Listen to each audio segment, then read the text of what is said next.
What's good? What's good, everybody? Welcome back to another episode of The Urban Platform Speaks.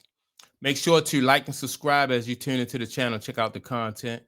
And with that being said, man, I want to speak on the two favorite my favorite subject, right? Because and the reason why I like to talk about Michael Jordan and LeBron James because they're like totally opposites in the way that they handled their NBA career.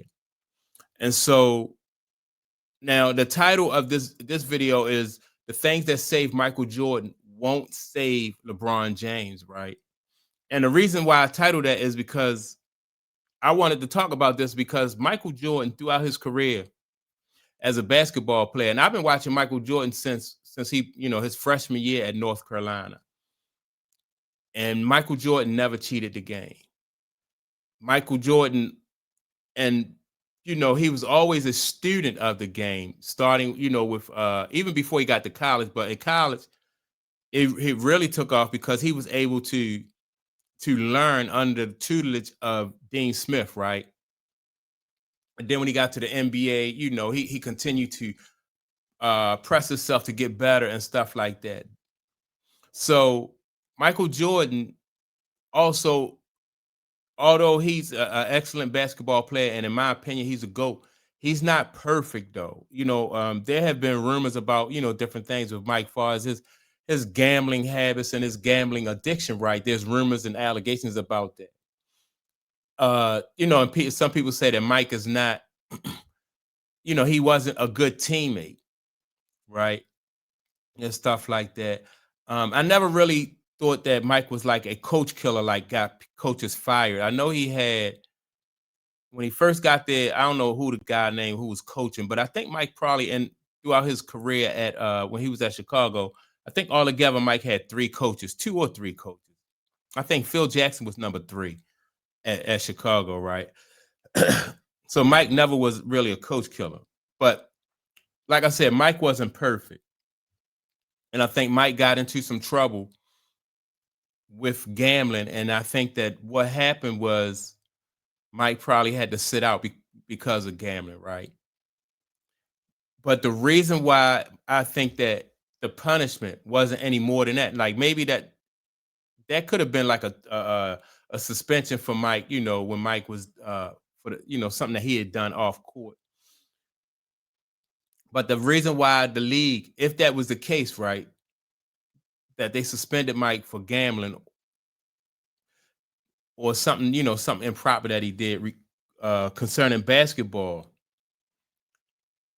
Mike at that time was so popular in the league that the NBA or Nike or any of his sponsors, like they would have been hurt because of the impact that Mike had and how popular Mike was, right?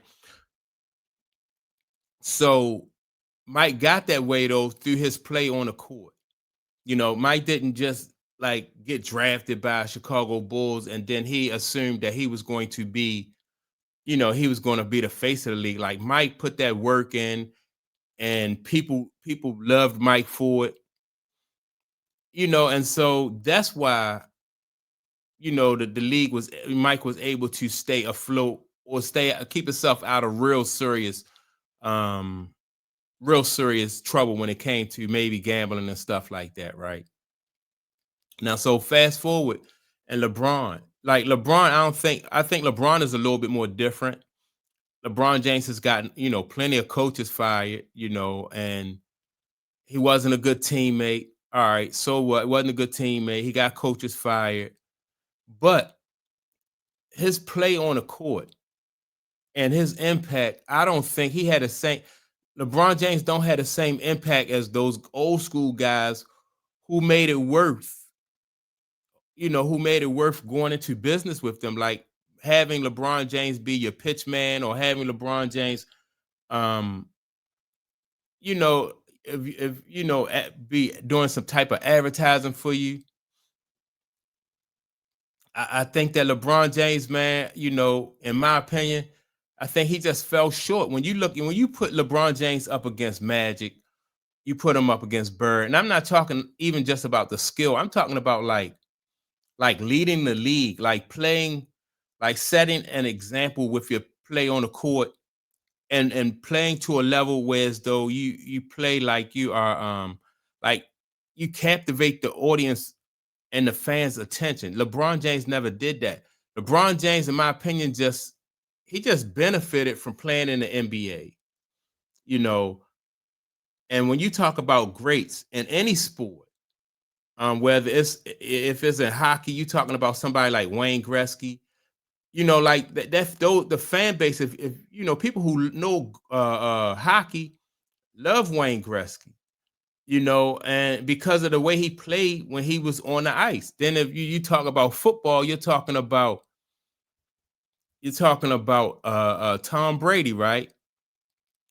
Tom Brady, the way he played the sport and his uh his passion for the game, like that comes across to fans, and fans could really relate to something like that. Or a guy like Bo Jackson, or what's the other running back name? Barry Sanders. Like, say like if Barry Sanders was to get into some trouble or something, like Barry Sanders could get a pass.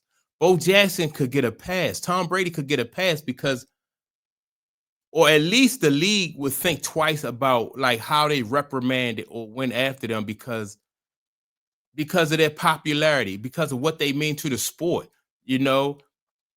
And I think LeBron James, man, he like everything, like I said, the things that saved Mike, not gonna save LeBron. Mike is not, Mike is flawed just like every other person.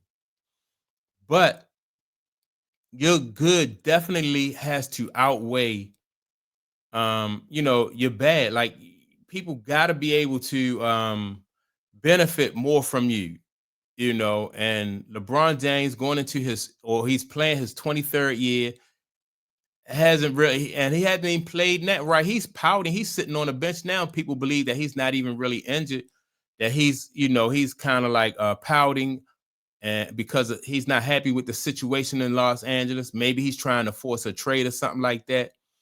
And so, like I said, my reason for talking about this is because people you can't people and I don't care if you're a professional athlete, but or you just an average working Joe, like most of us, right? You can't have a sense of entitlement and think that you're going to be able to get ahead like that. It don't work like in the long run. The sense of entitlement, even if you have leverage at the beginning, people are just waiting until there's a situation where you no longer have that leverage, and then they can really let you know how they really feel about you. They can show you how they really feel about you. And I think that this is the situation where LeBron James is coming up on that situation. You know, so many people are starting to I'm sorry, excuse me. So many people now are starting to really speak out against LeBron James and stuff like that.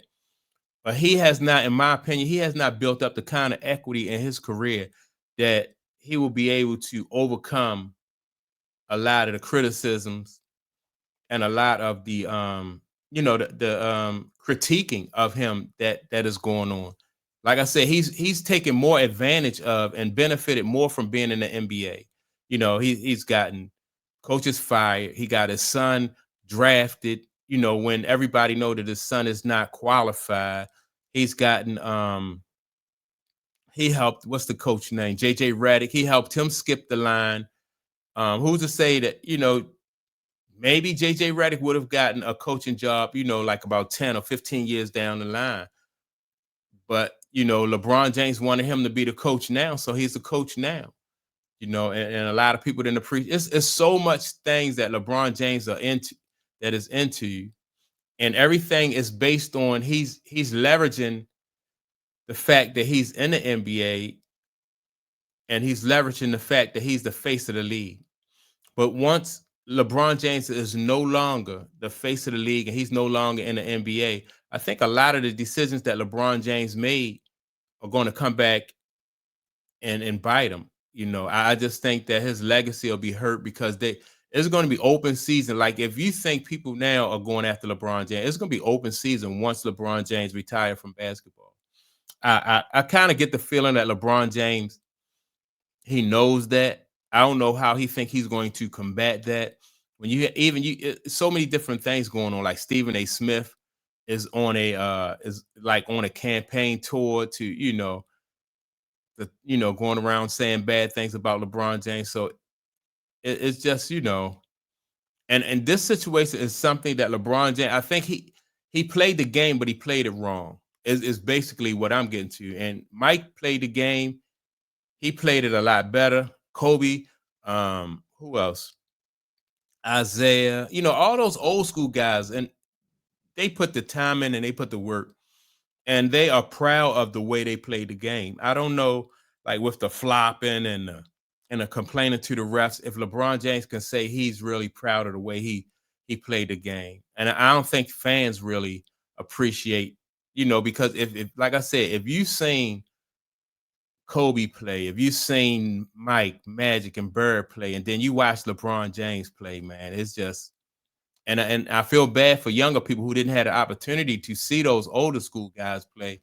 Maybe they caught Kobe, some people may have caught Kobe, but this brand of basketball that these young people watching right now, um, they're gonna phase that out. They're gonna try to erase this from history. But yeah, that's my take on it. Like I said, the things that save Mike, not going to save LeBron James, and that's because he don't have the type of equity. He didn't build up that type of equity with his play on the court that would make somebody even, want to save him from some of the what's coming down the line for LeBron James. But that's my take on it. Y'all make sure to like and subscribe. Also, don't forget to leave a comment, and I'll check you all out in the next video. Peace.